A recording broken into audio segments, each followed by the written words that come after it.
The air in Pelham Women's Correctional Facility was always thick, a humid Georgia blanket woven with the smells of industrial disinfectant and quiet desperation. But on this Tuesday morning, a new sound ripped through the quiet monotony. It wasn't the usual clang of steel doors or the low murmur of inmates in the chow line. It was a scream, raw, piercing, and utterly terrified. It sliced through the dawn, freezing every soul in its path, from the newest inmate to the most jaded guard. The scream came from C Block's communal shower room. Warden Davis, a man whose face seemed permanently etched with fatigue, was the first to arrive. He shoved past a cluster of wide-eyed inmates, their orange jumpsuits a stark contrast to the pale green peeling walls. Inside, a young inmate, no older than 20, was pressed against the far wall, her hands over her mouth, her body trembling uncontrollably. Her eyes were locked on the last stall in the corner. Water was still hissing from the shower head, pouring down in a steady, indifferent stream. It mixed with the crimson that swirled around the drain, a sickening bloom of red on the grimy white tiles. "Nobody else comes in," Davis barked into his radio, his voice cracking. He took a hesitant step forward, his polished shoes stopping just short of the spreading pinkish pool. There, on the floor, lay the body of Lisa Coleman. Her eyes were open, fixed on the ceiling, with a look of chilling surprise. Her torso and abdomen were a canvas of brutal, deep puncture wounds. Floating beside her in the bloody water was the murder weapon, a vicious-looking shiv fashioned from a piece of metal torn from a bunk frame, its handle wrapped tightly with strips of a bedsheet. 40 minutes later, a black Ford sedan crunched over the gravel of the prison's parking lot. Detective Emma Foster stepped out. At 45, with 20 years on the force, she carried herself with a quiet authority that neither her plain dark pantsuit nor the tense atmosphere could diminish. As a black woman in a world run predominantly by white men, she had learned that her competence had to be her shield and her weapon. "Detective Foster," Warden Davis greeted her, his handshake limp. "We secured the scene just like you said." "Who found her?" Emma asked, her eyes already scanning, absorbing every detail as she walked through the metal detector. "Inmate named Maria. Rookie. Scared her half to death," Davis said, leading her through a series of clanging steel gates. "The ME is already in there. We, found the weapon." The shower room was a sterile, chaotic ballet of forensic technicians in white coveralls. The water had been shut off, but the air still hung heavy with the coppery scent of blood. The medical examiner, a portly man named Dr. Alistair Finch, looked up as Emma approached. "Multiple stab wounds, at least 15, Finch stated without preamble. "This wasn't quick, it was personal, frenzied. Some of these wounds are deep, aimed with pure rage. I'd place time of death between 2 and 4 a.m. Emma knelt, her gloved fingers gently tracing the air above the body, her mind a whirlwind of calculations. "She was showering in the middle of the night?" "Laundry shift," Davis supplied. "They get off around 2 a.m. Standard procedure, they get to shower before lockdown." Emma's gaze fell on Lisa's hands. There were defensive wounds on her arms and traces of skin and blood under her fingernails. Lisa Coleman had fought for her life. Emma nodded to the ME, who carefully scraped samples. "Tell me about the victim," Emma said, her voice low and even. "Lisa Coleman, 31, Davis said, reading from a file. "Serving 8 years for armed robbery. Been here 3. Smart, charismatic. A real leader among her circle. Caused her share of trouble, but mostly minor stuff. She knew how to play the game." As Emma finished her initial survey of the scene, a forensics tech called out to her. "Detective, you should see this." He pointed to the shiv, which was now in an evidence bag. "We found it right next to the body, but here's the weird part." He held it up to the light. "There are no prints on the handle, not even smudged ones. And the blade, it's almost clean. There's blood on it, sure, but it looks like someone tried to wipe it down. Right here, in the middle of the crime scene." Emma stared at the shiv. A killer frenzied enough to stab someone 15 times, but calm and methodical enough to attempt to wipe the weapon clean before dropping it? It didn't add up. It was a contradiction, a piece of the puzzle that didn't fit. She looked around the cold, tiled room, at the faces of the guards and the distant, watching eyes of the inmates. The scream had shattered the morning silence, but now a different kind of silence was settling in. A cold, calculated silence. And Emma knew, with a certainty that chilled her to the bone, that this was just the beginning. The killer was still here, hiding behind that wall of silence, watching her every move. The interrogation rooms at Pelham were small, airless boxes designed to suffocate the truth out of people. Emma Foster sat across from Sarah Baker, Lisa Coleman's listed next of kin within the prison system. Sarah was 27, with wide doe-like eyes that were currently red-rimmed and swimming in tears. Her hands trembled as she clutched a crumpled tissue. She looked like a broken doll, the picture of a grieving lover, but Emma, a connoisseur of lies and half-truths, saw something else flickering beneath the sorrow, pure, unadulterated fear. "I'm so sorry for your loss, Sarah," Emma began, her voice deliberately gentle. "I know this is difficult. Can you tell me when you last saw Lisa?" "Last night," Sarah whispered, her voice hoarse. "Before she went to her laundry shift. She kissed my forehead, told me she'd see me in the morning." A fresh wave of sobs racked her small frame. It was a convincing performance, yet Emma felt a prickle of doubt. The grief was real, but the fear was dominant. Emma Foster sat across from Sarah Baker, Lisa Coleman's listed next of kin within the prison system. Sarah was 27, with wide doe-like eyes that were currently red-rimmed and swimming in tears. Her hands trembled as she clutched a crumpled tissue. She looked like a broken doll, the picture of a grieving lover. But Emma, a connoisseur of lies and half-truths, saw something else flickering beneath the sorrow, pure, unadulterated fear. "I'm so sorry for your loss, Sarah," Emma began, her voice deliberately gentle. "I know this is difficult. Can you tell me when you last saw Lisa?" "Last night," Sarah whispered, her voice hoarse. "Before she went to her laundry shift. She kissed my forehead, told me she'd see me in the morning." A fresh wave of sobs racked her small frame. It was a convincing performance, yet Emma felt a prickle of doubt. The grief was real, but the fear was dominant. 7. "Were you and Lisa in a relationship?" Emma asked, already knowing the answer. Sarah nodded, not meeting her gaze. "For almost 2 years. She took care of me when I first got here. Pelham it's a hard place. Lisa was my protector." The word protector hung in the air. It was a word that could mean many things in a place like this. "A protector needs to be strong," Emma prodded. "Did that make her enemies?" Sarah flinched, a barely perceptible tightening of her shoulders. "Lisa was charismatic. People were drawn to her. Some were jealous, maybe, but no one would do this." Her denial was too quick, too sweeping. It was the kind of answer someone gives when they are terrified of naming names. Jealousy can be a powerful motive, Sarah. Was there anyone else? Another woman? A dispute over something? "No, it wasn't like that," Sarah insisted, her voice rising with a frantic edge. "We were solid. Everyone knew we were together." Emma let the silence stretch, a tactic that often made people desperate to fill it. She watched Sarah pick at a loose thread on her orange jumpsuit, her eyes darting around the room as if looking for an escape route. This wasn't just the fear of a woman who had lost her partner. It was the fear of a woman who knew the killer was still out there, possibly listening, possibly watching. "Who else was on Lisa's laundry shift last night?" "Brenda, Crystal, and Rachel," she mumbled, her voice dropping to a near whisper on the last name. "Rachel Stone?" Emma asked, her internal alarm bells ringing. The file had listed Rachel as Lisa's previous close associate. Sarah nodded, refusing to elaborate. She wiped her eyes and took a shuddering breath. "Detective, Lisa was good to me. She was all I had in here.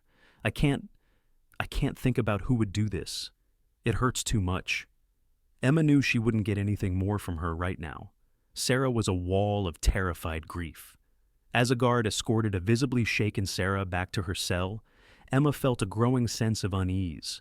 Sarah wasn't just hiding a secret, she was protecting it. Or maybe she was being protected from it.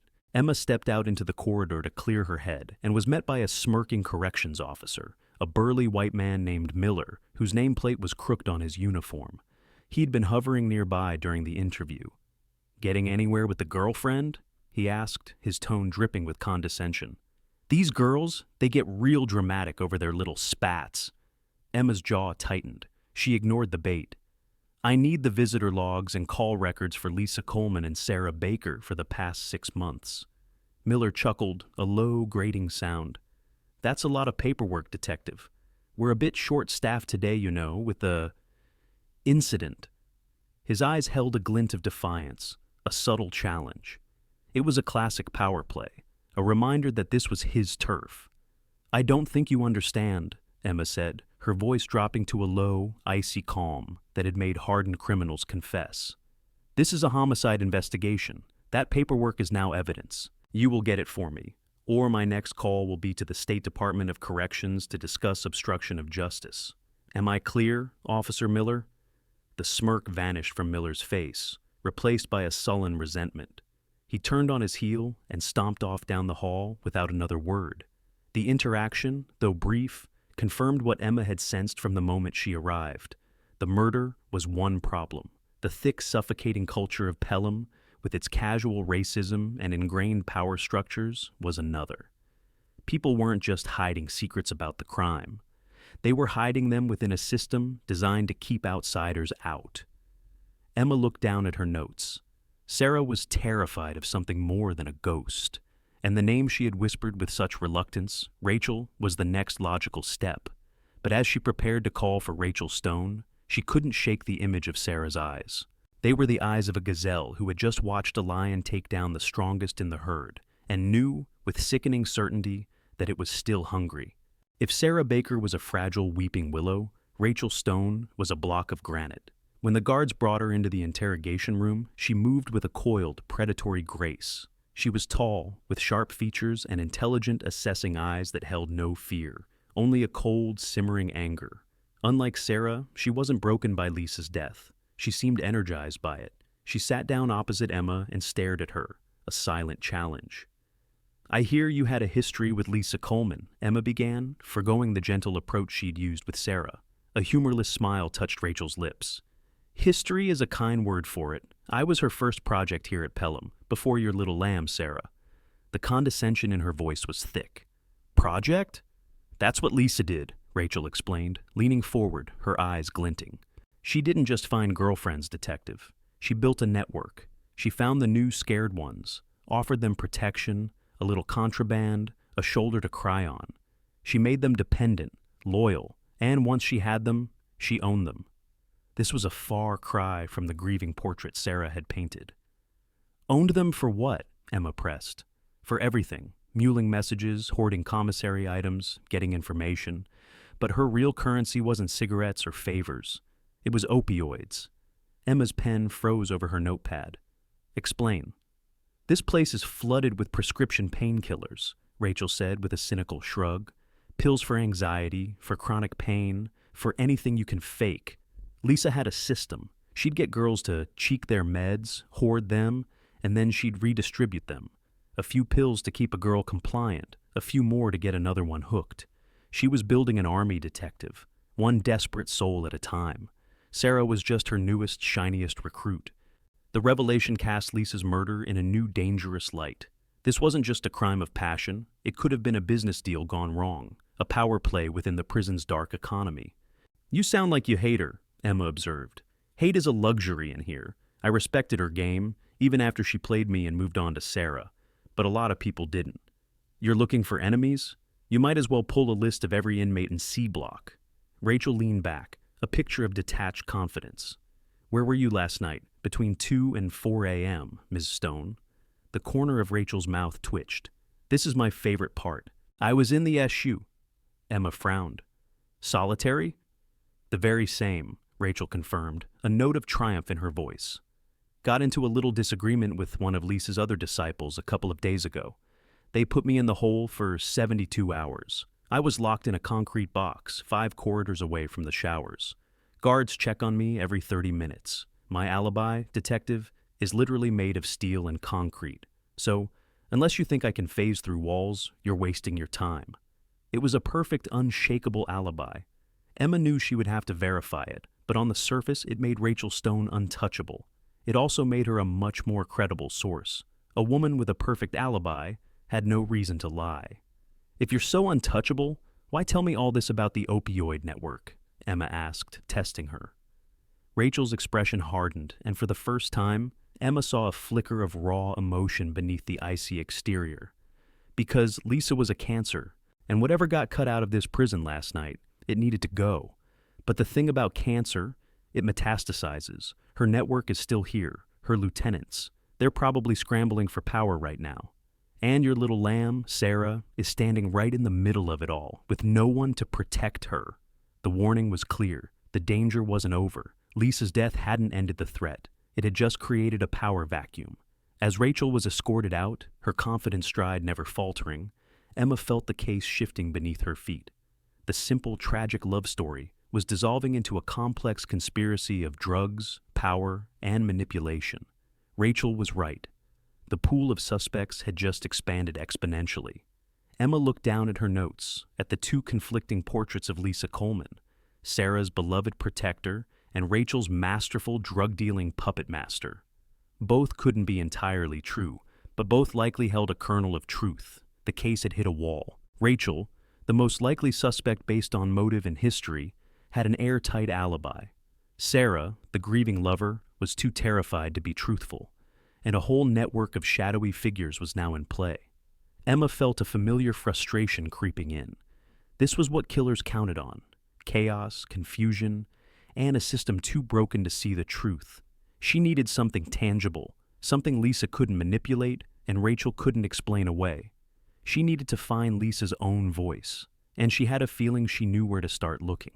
The search of Lisa's cell had been standard. Now, it was time for it to be personal. An inmate's cell is a universe boiled down to 6 by 9 feet. Every item has a purpose, every photograph, a story. Lisa Coleman's cell was meticulously neat, a stark contrast to the chaos of her death. A small stack of paperback novels, a few faded photos of a life before prison, and a worn, leather-bound Bible on the small metal shelf. It was the picture of an inmate trying to hold on to some semblance of order. Emma had been through the cell once with the initial forensics team. They'd found nothing out of the ordinary, but Rachel's words about Lisa's manipulative nature echoed in her mind. A woman like that wouldn't leave her secrets out in the open. She'd hide them in plain sight. Emma ran her gloved fingers over the sparse collection of items. The books were standard prison library fare. The photos showed a smiling woman with her arms around an older couple, likely her parents. Nothing. She was about to leave when her eyes fell back on the Bible. It was a King James version, the cover soft and creased from use. It seemed too pious for the woman Rachel had described. Acting on a hunch, Emma picked it up. It felt slightly heavier than it should, the back cover unnaturally stiff. She ran her thumb along the edge of the inside back cover and felt a faint line. Using a small evidence knife, she carefully pried at the edge. The cardboard backing separated from the leather, revealing a shallow, hollowed-out compartment. Tucked inside was a small spiral-bound notebook. Emma's heart quickened. This was it. Lisa's voice. She sat on the edge of the cold metal bunk and opened the notebook. The handwriting was small, neat, and controlled. The early entries chronicled her arrival at Pelham, her quick assessment of the power dynamics, and her first encounter with Rachel Stone. October 14th, one entry read, "Rachel is smart, fierce, a survivor. She sees the world for what it is. I think we can be good for each other. In this place, you need an ally who is as much a weapon as a comfort."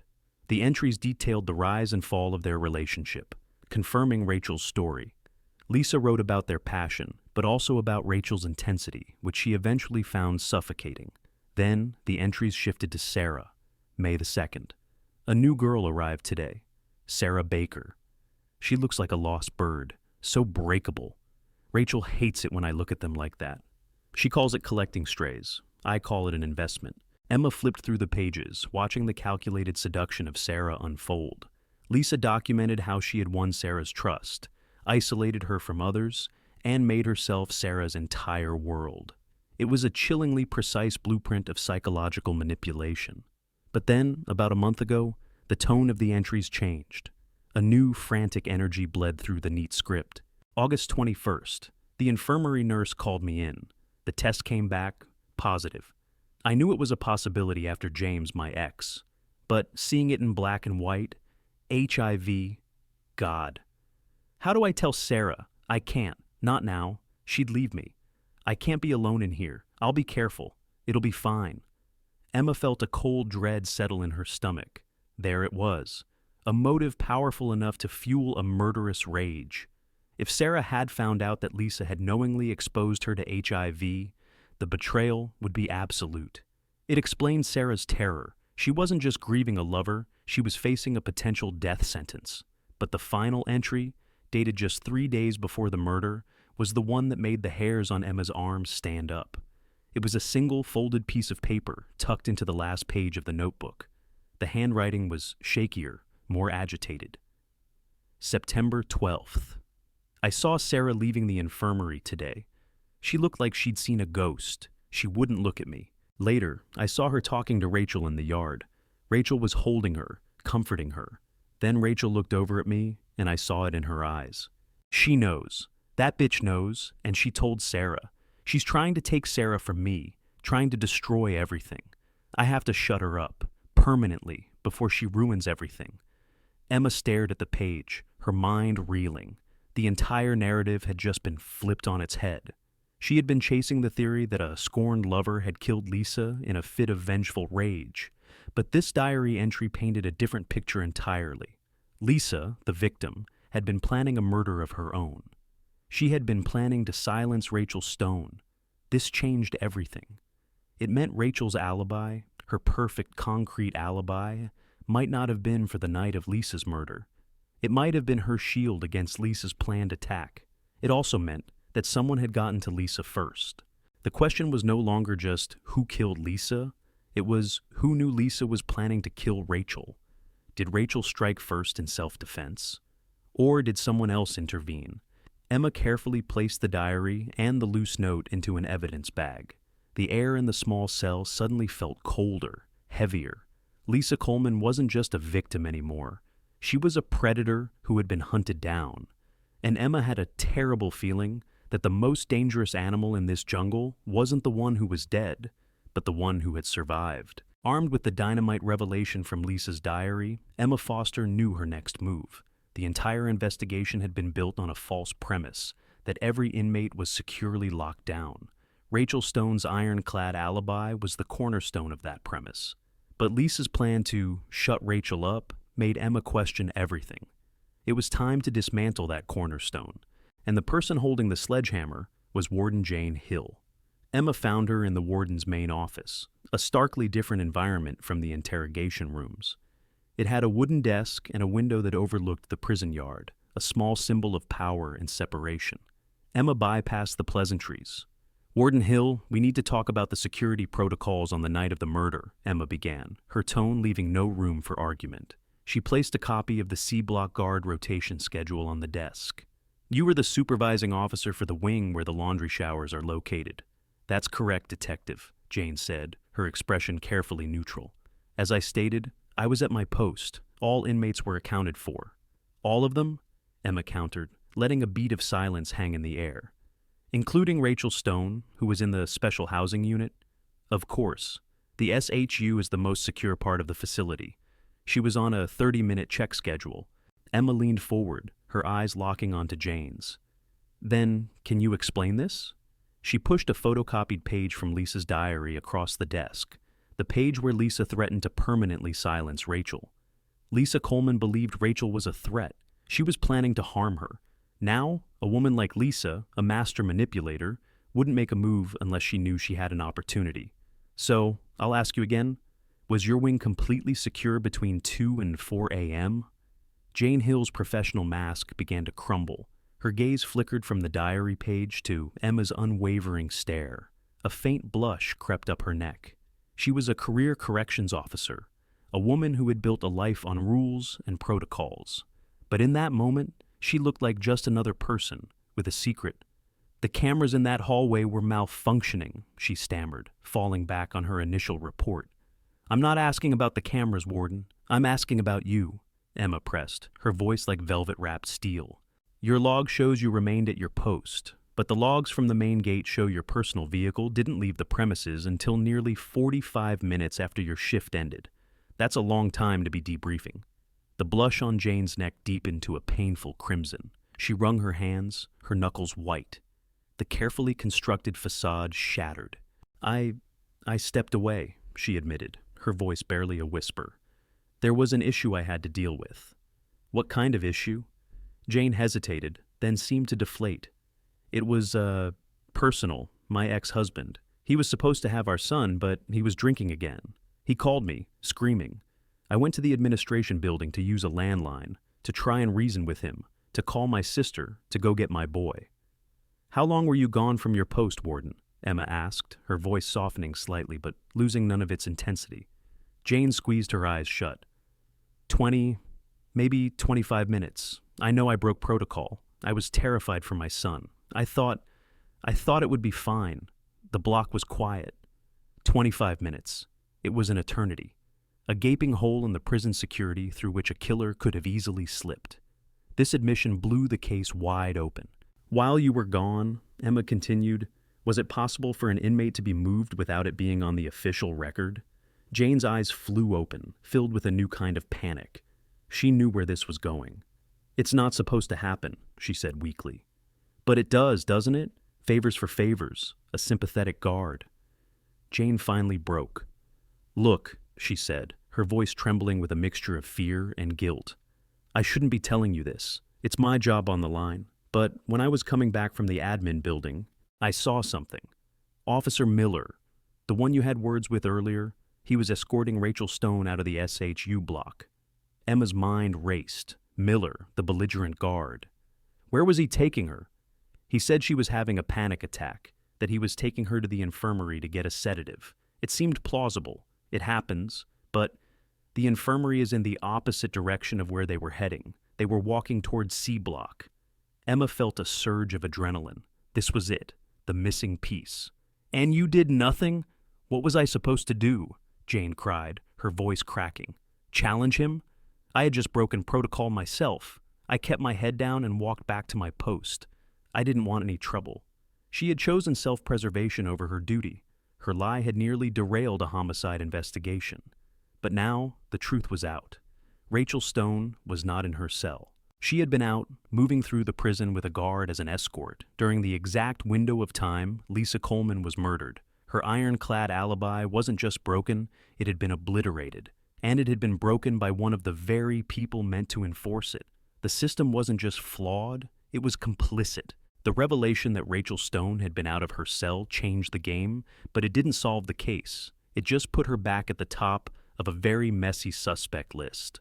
Emma now had a theory. Rachel, escorted by a sympathetic or coerced guard, had confronted Lisa and killed her in an act of preemptive self-defense. But theories weren't evidence. The crime scene had been compromised by water, steam, and time. The murder weapon was wiped clean. Emma needed something more, a thread to pull that the killer hadn't thought to cut. That's when she decided to call in a different kind of expert. 2 hours later, a white van from the Georgia Bureau of Investigation K-9 unit pulled up. Out stepped Sergeant Mark Coulson, a lean, weathered man, and his partner, Judge. Judge was a magnificent Belgian Malinois, his fawn-colored coat taut over coiled muscles. He wasn't a drug dog or a bomb dog. Judge was a specialist. He was a cadaver and chemical detection dog, trained to find the faintest traces of human decomposition and the chemical agents used to conceal it, like bleach or ammonia. He's the best nose in the state, Detective, Coulson said with quiet pride as he geared Judge up in his working harness. If your killer tried to clean up, Judge will smell the lie. Emma led them to C block. The inmates watched from their cells with a mixture of fear and fascination as the powerful dog trotted past, his focus absolute, his nose twitching, reading the air like a book. Emma's plan was to have Judge sweep the entire area around the shower room, hoping he might pick up a scent trail or a secondary location where the killer might have hidden bloody clothes. She expected him to key in on the shower stall itself, or perhaps the drain. But Judge did something unexpected. He gave the shower room a cursory sniff, and then completely ignored it, pulling Coulson insistently down the corridor. He was locked onto a scent, but it wasn't coming from the scene of the crime. He's got something, Coulson murmured, giving the dog more leash. Judge moved with a powerful, confident stride, past the row of cells, his nose low to the ground. He bypassed the main laundry room and the common area. Then he made a sharp turn and stopped dead in front of a small, unmarked door, a utility closet. What's in here? Emma asked Warden Hill, who was trailing them nervously. Just cleaning supplies, mops, buckets, bleach, the warden answered, her eyes wide. Coulson gave Judge the command. The dog didn't bark. He gave his passive alert for a chemical agent. He sat, perfectly still, and stared intently at the bottom of the door. Emma's pulse hammered. She pushed the door open. The small, windowless room was crammed with shelves of industrial-sized cleaning products. The air was thick with the overwhelming, eye-watering stench of bleach. It was so strong, it was almost suffocating. Someone had recently used a massive amount of it in here. A forensics tech entered with a black light. The room exploded in a ghostly blue glow, but the telltale signs of blood were absent. The bleach had done its job, destroying any visible biological evidence on the concrete floor and walls. "Looks like a dead end," the tech said, disappointed. But Judge wasn't finished. He stepped into the room, his nose working furiously. He ignored the floor. He ignored the shelves. He lifted his head, sniffing the air, and then walked directly to the back wall. He stood on his hind legs, placing his front paws on the wall, and let out a single sharp bark. His alert was now active and aggressive. He was signaling the presence of biological matter. Emma and Coulson looked up. Judge was indicating a spot high on the wall, about 7 feet up. It was a small metal ventilation grate, no bigger than a shoebox, covered in a thick layer of dust. It was an access point to the prison's ancient labyrinthine ventilation system. It was a spot no human investigator would have ever thought to check. "Get a ladder," Emma ordered, her voice tight with anticipation. The bleach hadn't been used to clean the floor. It had been used as a chemical smokescreen, an overwhelming scent bomb designed to confuse and repel anyone who might get close. The killer hadn't just tried to wash away the evidence. They had tried to erase it from the very air. But they hadn't counted on a partner like Judge, a creature who could smell the truth right through the lie. High up on that wall, hidden behind a dusty grate, was the secret the killer was so desperate to protect. A corrections officer returned with a stepladder. The air in the small utility closet was thick with tension and the lingering sting of bleach. The forensics tech, a young man named Peterson, climbed the ladder and carefully worked his tools around the edges of the dusty ventilation grate. With a soft, metallic scrape, it came loose. Peterson shone a powerful flashlight into the dark, square opening. It's a tight squeeze," he reported, his voice slightly muffled. "But the duct goes back a long way. It's filthy in here." He reached in with a pair of long-handled evidence forceps. "Wait, I've got something."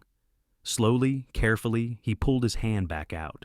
Clutched in the forceps was a bundle of cloth. It was a strip of an orange jumpsuit, tightly wrapped around something hard and dark with grime and what looked like dried blood. As he placed it into an evidence bag, everyone in the room knew what it was. It was the shiv, the real one. The clean weapon found at the scene must have been a plant, a decoy. This was the true murder weapon, hastily stashed in a place no one was ever meant to find. The killer must have climbed up, shoved it in, and then doused the room in bleach. Warden Hill whispered, horrified. "Keep looking," Emma commanded, her eyes fixed on the dark opening. Peterson aimed his light back into the duct. "There's more," he said, his voice laced with surprise. He reached in again. This time, he pulled out 2 small, distinct items. The first was a single silver stud earring with a tiny sapphire in the center. It was delicate, almost out of place amidst the grime and violence. Emma felt a jolt of recognition. She had seen its twin in Sarah Baker's ear during her first tearful interrogation. Why was Sarah's earring here, with the murder weapon? Before Emma could fully process the implication, Peterson extracted the second item. It was a small, clear plastic baggie, the corner of which had been tied off. Inside was a fine white powder. "Looks like crushed pills," Peterson said, holding it up. "Could be anything, but my money's on an opioid." Emma stared at the 2 pieces of evidence, now lying side by side in separate bags.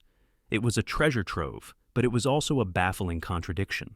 The shiv pointed directly to a violent, premeditated murder. The crushed opioids confirmed Rachel's story about Lisa's drug network, suggesting a motive rooted in business and addiction. And the earring belonged to Sarah, the grieving, terrified lover. The ventilation duct wasn't just a hiding place. It was a rabbit hole, and Emma had just fallen down it. The evidence painted 3 different pictures. Picture 1. Rachel, acting on her own, killed Lisa, stashed the weapon, and in the process, accidentally dropped the bag of drugs she'd taken from Lisa. But that didn't explain Sarah's earring. Picture 2. Sarah, in a fit of grief and rage over the HIV revelation, was the killer. It would explain her earring being at the scene, but it didn't fit her terrified demeanor, nor Rachel's story about the drug network. Picture 3. They were in it together. A conspiracy. Rachel, the muscle and the motive, and Sarah, the seemingly innocent lover, playing her part. The discovery, which should have been a breakthrough, had instead thrown the investigation into chaos. The physical evidence was now at war with the psychological profiles Emma had so carefully constructed. Sarah was too scared to be a killer. Rachel was too smart to be this sloppy. "Get all of this to the lab. Rush analysis," Emma ordered, her mind racing. "I want fingerprints, DNA, and a full chemical workup on the powder. I want to know whose prints are on that shiv, whose DNA is on that earring, and exactly what kind of pills we're dealing with." As the forensics team carefully packed up their finds, Emma looked back at the dark, gaping hole in the wall. The killer hadn't just hidden a weapon in there. They had hidden a story, a complex and tangled narrative designed to confuse and mislead. They had left behind a double-edged clue, a set of items that implicated both of her primary suspects. It was a brilliant move, born of either extreme cunning or sheer panicked luck. The killer wasn't just trying to get away with murder. They were playing a game, and Emma knew that the only way to win was to figure out the rules, fast, before the lab results came back and pointed her in the wrong direction entirely. The waiting was always the hardest part. For 24 hours, Emma Foster felt like she was trapped in limbo, caught between the contradictory evidence from the vent and the conflicting stories of her suspects. She spent the time rereading Lisa's diary, poring over the prison layouts, and trying to make sense of the impossible puzzle. Then, the call came. The preliminary lab results were in. She met the forensics chief in a sterile conference room, the reports laid out on the table like tarot cards promising to reveal the future. "Let's start with the weapon," the chief began. "The shiv from the vent. It's caked in the victim's blood, type O positive. We pulled several partial fingerprints from the cloth handle, preserved by the blood. After running them through the system, we got a perfect match. Rachel Stone." Emma nodded slowly. It was the confirmation she expected. The physical evidence that finally tied Rachel directly to the murder. Her alibi was broken, and now her prints were on the weapon. "What about the other items?" Emma asked. "The earring. We swabbed it for DNA. We got a clear profile. It belongs to Sarah Baker. So it wasn't a plant. It was Sarah's." The mystery of how it got into the vent with the murder weapon deepened. And the powder? As you suspected, opioids, specifically crushed oxycodone, high purity. We found trace fingerprints on the outside of the baggie. They matched the victim, Lisa Coleman, and one other partial print, which we matched to an inmate named Ashley Webb. According to her file, she's a known associate of a white supremacist group in D Block and a suspected player in the prison's drug trade. This new name, Ashley Webb, added another layer of complexity. Was there a three-way turf war? Did this Webb character have a role to play? Or was it just another loose end from Lisa's messy business dealings? Before Emma could dive down that new rabbit hole, she decided she needed to close another loop first. With the lab reports in hand, she had the leverage she needed to get the final, crucial piece of information. She walked to the prison infirmary and confronted the nurse, a harried-looking woman named Karen. "I have a court order," Emma said, sliding the paper across the counter. It was a bluff, but a powerful one. "I need the full, unredacted medical history for Lisa Coleman, Rachel Stone, and Sarah Baker. Specifically, I need to know everything about their HIV status, when they were tested, and what the results were." The nurse paled, but seeing the official-looking document and the detective's unyielding expression, she relented. She pulled the files, her hands trembling slightly. "Lisa Coleman," the nurse began, reading from the chart, "tested positive 3 weeks ago. We had just started her on antiretroviral therapy." "And Rachel Stone?" The nurse flipped to another file. "Rachel, she tested positive over a year ago. She's been on a consistent treatment regimen ever since. Her viral load is, well, it's medically undetectable." Emma froze. Undetectable. That meant the risk of her transmitting the virus was practically zero. But more importantly, Rachel had been positive for over a year. Lisa, who had only been with Sarah for 2 years, had almost certainly been the one to infect Rachel, not the other way around. This solidified Rachel's motive for revenge into something deep, personal, and tragic. "And Sarah Baker?" Emma asked, her voice tense. "You tested her a few days ago. What was the result?" The nurse looked down at the final report, a strange expression on her face. "That's the thing, detective. We just got her results back this morning." She took a deep breath. "Sarah Baker is HIV negative." The words hit Emma like a physical blow. Negative. Sarah was not infected. After nearly 2 years of an intimate relationship with Lisa, she had, by some miracle, remained negative. In an instant, the primary motive for Sarah to commit a frenzied, vengeful murder evaporated. The entire theory of a betrayed lover lashing out in a terrified rage was built on the assumption that she had been infected or believed she was. But she wasn't. Emma stood there, the pieces of the puzzle rearranging themselves in her mind at lightning speed. Rachel had the motive, revenge for being infected. Her prints were on the murder weapon. Sarah had no medical motive. But her earring was with the weapon, linking her inextricably to the crime. The case had become clearer and more confusing at the same time. The physical evidence pointed squarely at Rachel as the killer. But the presence of Sarah's earring was a nagging, persistent question. It felt like a message, a piece of the story intentionally left behind. Emma thanked the nurse, her mind already racing ahead to her next and final confrontation. She had the science, she had the timeline, she had the prints. All she was missing was the why. Why was Sarah's earring in that vent?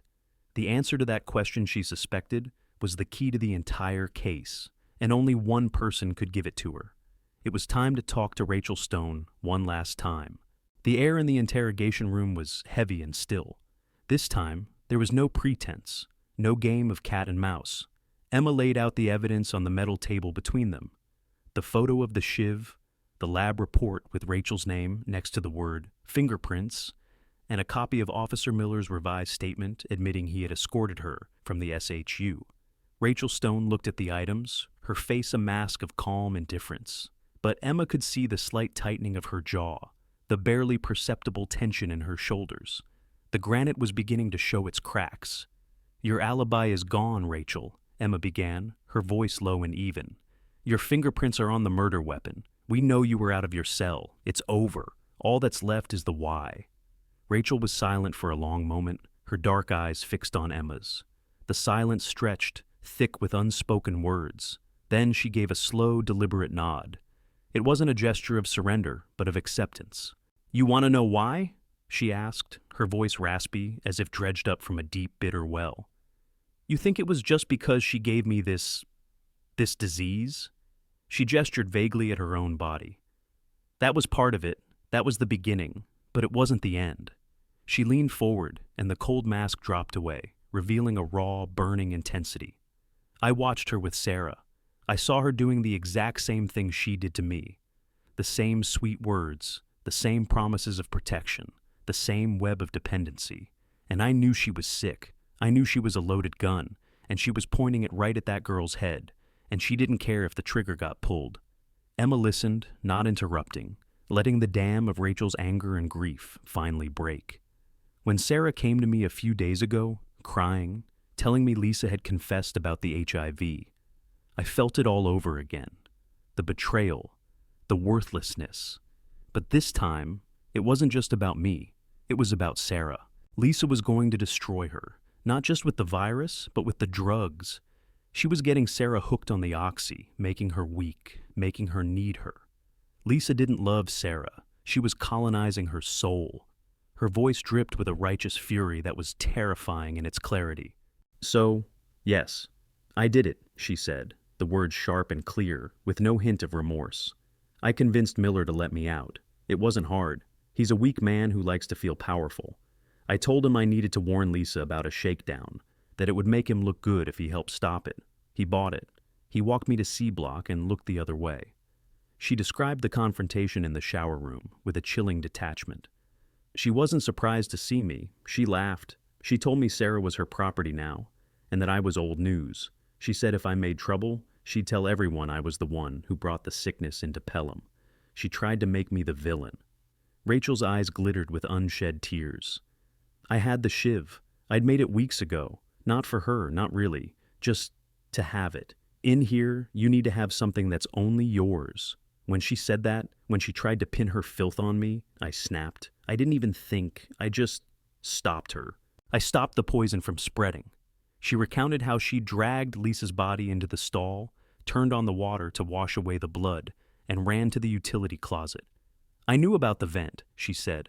It's an old trick. I shoved the shiv in there. I was going to leave, but then I saw them on the floor. The earring and the drugs? Emma asked, her voice barely a whisper. Rachel nodded. They must have fallen out of Lisa's pocket during the struggle. She always carried a few crushed pills with her, a little gift for her favorites. And the earring, she must have taken it from Sarah, a trophy. Seeing it there, next to the drugs, it was like seeing a summary of everything she was, a thief and a poisoner. Her explanation was logical, terrifyingly so. So, you hid all of it together? Yes, Rachel said. I panicked. I just shoved it all into the vent and got out of there. I knew the drugs would confuse things, maybe point the investigation toward her business partners. It was messy. I know it was messy. It was a full confession, detailed, emotional, and compelling. It tied up every loose end, the motive, the opportunity, the weapon, the drugs, the earring. The case was closed. Emma looked at the woman across the table. Rachel Stone wasn't a monster. Or maybe she was, but she was a monster created by the unique horrors of her world. She was a woman who had been handed a death sentence by her lover and had watched that same lover prepare to do it again to someone else. In her own twisted way, she hadn't committed an act of murder. She had performed an act of justice, or perhaps an act of mercy. Rachel Stone, Emma said, her voice formal, the words tasting like ash in her mouth. You are under arrest for the murder of Lisa Coleman. Rachel simply nodded again, a strange peace settling over her features. The fight was over. As the guards came to lead her away, she looked back at Emma, her eyes clear for the first time. You should tell Sarah, she said quietly. Tell her she's free. The case was closed. The confession was on tape. The evidence was logged, and Rachel Stone was on her way to a maximum security facility to await trial. It was a clean, textbook resolution, but as Emma Foster packed her briefcase, one detail still gnawed at her. A tiny splinter under her skin. Rachel's explanation for the earring, that Lisa had it as a trophy, felt too convenient, a neat little bow on a very messy package. It was the only part of her story that felt like an assumption, not a fact. Acting on an instinct she had long ago learned to trust, Emma decided to speak with Sarah Baker one last time. Not as a suspect, but as a survivor. She needed to close the loop, to deliver Rachel's message and see for herself that the little lamb was truly free. She found Sarah in the prison library, stacking books with a vacant, mechanical precision. Her eyes were no longer wide with terror, but dull and empty. When she saw Emma, she didn't flinch. It's over, Emma said gently. Rachel confessed. She told us everything. Sarah stopped stacking books. She stared at a copy of To Kill a Mockingbird in her hands, her knuckles white. She said nothing. She said to tell you that you're free, Emma continued, watching her closely. Sarah let out a shaky breath, a sound that was half sob, half laugh. Free, she repeated, the word hollow. She finally looked up at Emma, and in her eyes, Emma saw not relief, but a profound and soul-crushing guilt. Your earring was found with the murder weapon, Sarah, Emma said, deciding to pull at the last loose thread. Rachel thought Lisa must have taken it from you. Is that what happened? Sarah's gaze dropped back to the book. She traced the outline of the mockingbird on the cover with her finger. No, she whispered, her voice so quiet Emma had to lean in to hear. Lisa didn't take it. The air in the library grew still. The only sound was the distant hum of the building's ventilation. Then how did it get there? Emma asked. Sarah took another shuddering breath, and the truth, the real unvarnished truth, finally came spilling out. That night, she began, her voice trembling, I couldn't sleep. I was so angry, so scared about... I thought Lisa had already gone to bed after her shift, but she wasn't in her bunk. I got a bad feeling. I went to the showers to look for her. She paused, swallowing hard. The door was ajar. I pushed it open. I didn't see anything at first. And then I saw the water pooling near the last stall, the color of it. Tears began to stream silently down her face. I was about to scream. My whole body was ready to scream. But then the door to the utility closet opened, just a crack, and I saw her. I saw Rachel. Emma held her breath. She didn't see me at first, Sarah continued. She was frantic. There was blood on her hands, on her shirt. She was wiping them with a rag. She looked up and our eyes met. She froze. I think we both just stood there for an eternity. Sarah's voice broke. I saw what she had done. I knew it instantly, and I knew why she had done it. I could see it in her eyes. She hadn't done it for herself. She had done it for me. What did she say? Emma asked, her own heart pounding. She just shook her head, a tiny little shake, and she whispered my name, that's all. And then she said, "She can't hurt you anymore." In that moment, all my anger at Lisa, all my fear, it just vanished, and all I felt was gratitude. A horrible, terrible gratitude. Emma stared at her, beginning to understand. I knew they would suspect her, Sarah whispered shamefaced. But I knew they'd suspect me too. I didn't want her to take the fall alone. So, while she was still staring at me, I did something. I didn't even think about it. I just did it. I reached up, took off one of my earrings. She touched her now empty earlobe. And I crept over to the closet. I dropped it on the floor just inside the door. I didn't know she was going to hide the weapon in the vent. I wanted a piece of me to be there with her. I wanted the police to be confused. I wanted to give her a chance. The confession hung in the air, more shocking than Rachel's. Sarah Baker, the timid, broken victim, was not a victim at all. She hadn't been a conspirator in the murder, but she had become one in the aftermath. Her silence wasn't born of fear of the killer, but of loyalty to her. The earring wasn't a clue. It was a pact, a silent promise, a thank you note written in silver and sapphire. Emma felt a wave of cold clarity wash over her. This was the missing piece. This was the truth that explained everything. The two women were bound together, not by love or passion, but by a single brutal act of violence that one had committed and the other had consecrated with her silence. The case wasn't a triangle. It was a straight line, drawn in blood from one woman to another. The fluorescent lights of the library seemed to hum with the weight of Sarah's confession. Emma Foster looked at the young woman before her, no longer a little lamb, but someone forged into something new and complicated by trauma and a terrible choice. The law was clear. Sarah Baker was an accessory after the fact. She had tampered with a crime scene, concealed evidence, and obstructed a homicide investigation. Emma had a duty to charge her, but the law was written for a world outside these walls. Inside Pelham, justice was a different currency. Rachel confessed to everything, Emma said slowly, choosing her words with immense care. She told us she found the earring on the floor and panicked, shoving it into the vent with everything else. Her story covers all the physical evidence. Sarah looked up, her tear-filled eyes wide with confusion, and then a dawning understanding. She saw the choice Emma was presenting her with. She could confess and face years more in prison, or she could accept the version of events that was already on the record, the version that set her free. Is that what she said? Sarah asked, her voice barely audible. Emma held her gaze. That's what's in my final report, she stated, her tone flat and official. It was not a lie, but it was not the whole truth. It was an omission, a deliberate, calculated act of mercy, or perhaps an admission that the system she represented had failed these women so profoundly that its laws no longer seemed to apply. A single tear rolled down Sarah's cheek, but this time it was not a tear of grief or fear. It was something more complex, a mixture of relief, gratitude, and the crushing weight of a debt that could never be repaid.